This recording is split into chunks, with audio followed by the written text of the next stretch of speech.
and I agree with him. Now, when the voice of God is speaking to us, we are to listen, because it's a one-on-one relationship. It's just you and the Lord. There shouldn't be a third party when the voice speaks. It should just be you and him. So I took that up. I was like, yes, because what he said really aligned with my desires, because I actually didn't want to go home. So when he said it, I was like, okay, no problem. I stayed. That was the first month. That was the month of August. After my birthday, I'll tell you some other thing about that. The next month, the feelings was getting stronger and stronger. And then they said they were traveling. So the whole family traveled. It was just me and my cousin. So normally we started doing wrestling in the house because we were bored sometimes and there was no light. So doing wrestling and everything. We were wrestling. we did hide and seek. Yes, we did hide and seek too. So I was one that removed his. When I removed mine, I was searching for him. It was my turn to search for him. And when I got him, I kissed him. And when I kissed him, he was like, no, yuck, auntie, no. I was like, it's so disgusting. No, auntie, no. And he cleaned up, he washed up. And after that, the first shout is not always the second. That's why I said I abused him, because I admit I did that. I was older, I could have made better decisions, but I didn't. That was how it continued, and on and on and on. I think the next day we did wrestling again, and that was where we had sex. So when that happened, I don't hear die, I don't hear guilt, I don't hear all those things. I told myself, I won't feel anything. Come on, Shola, be strong. I was melting death inside. And he was so scared. He was so afraid, everything. So before you know, the family came back, and then I met my uncle. I prepared his food. I was sitting there for him to finish eating. And then I started crying. He was like, what is the problem? Why are you crying? What is it?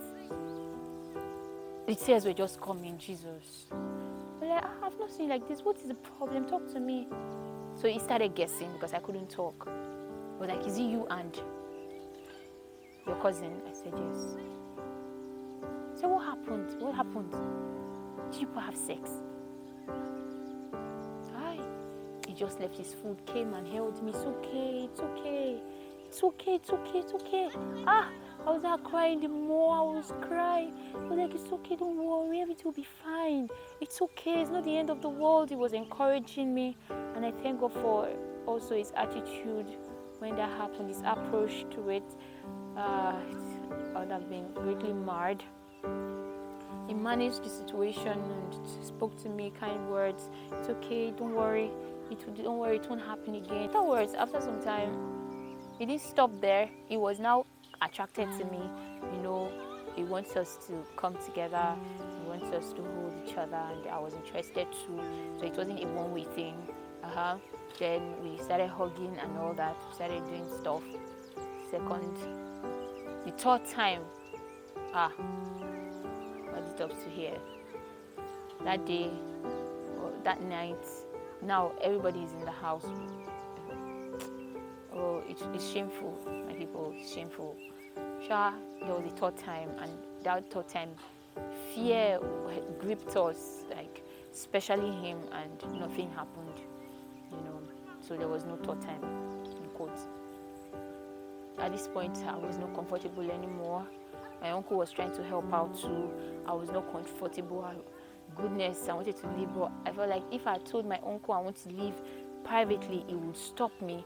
Let me just call him and the wife together and tell them I want to leave, so it would be easier for me, So I sure did. God helped me, and I did, and left the house.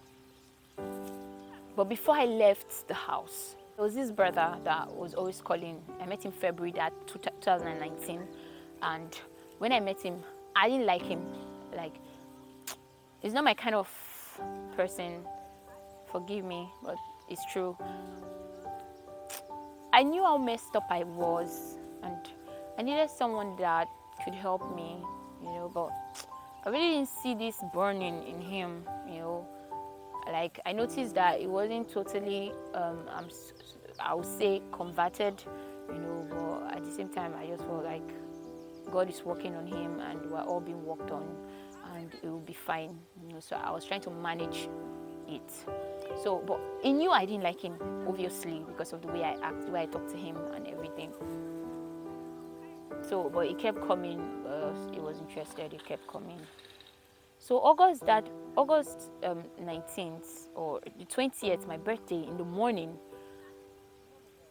he traveled all the way down. I didn't know how he got the address of my house, but he sure did. Maybe from what I said was something from our conversation.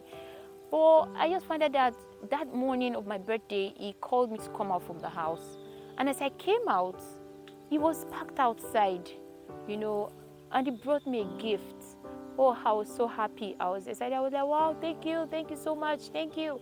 Like that I appreciated what he did, so much. So I took what he gave me. He gave me a gift. He bought me a phone. So I was really excited because the phone I was using before was quite bad. I took this phone. I was really happy. I showed everybody, that day both of us went out. He knew that I had a problem with him because when we went out, I don't like the way he eats. I don't like the way he does these things. The way he talks. I didn't like it, and I couldn't hide it because I can be quite blunt sometimes, And I was like, no, I'm not interested. You get. So that was it for both of us.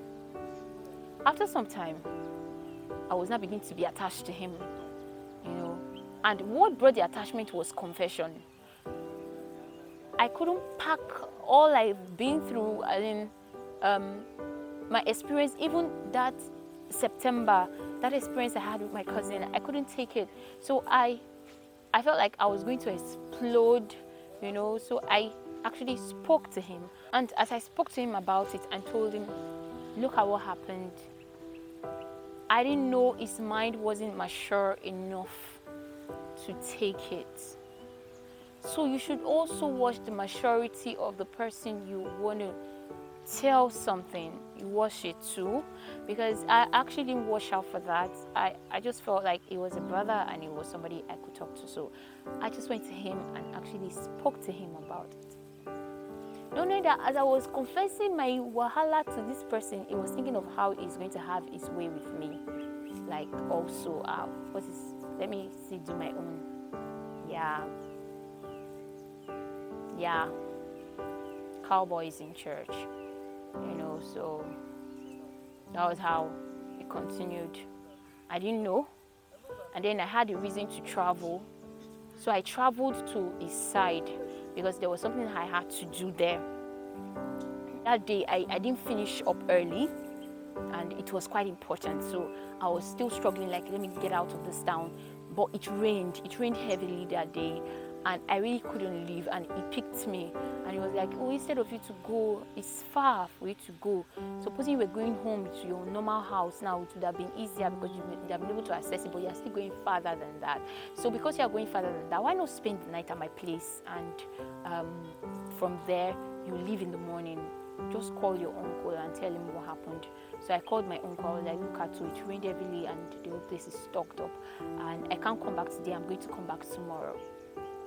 So he said, no problem. Should I have so much? I said, yes, I do. So that was how I went to this person's place. He bought food, we ate, and it was time to sleep.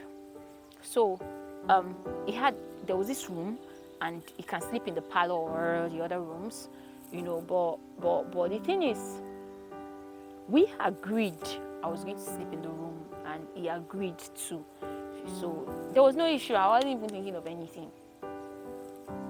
So I slept in his room, and then he left when it was time for me to sleep. He went to his own side.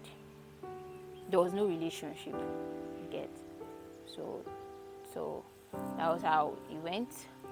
But in the night when I was already slept, like I slept off, I noticed that there was someone else on the bed with me. And when I woke up, I found that he was on the bed.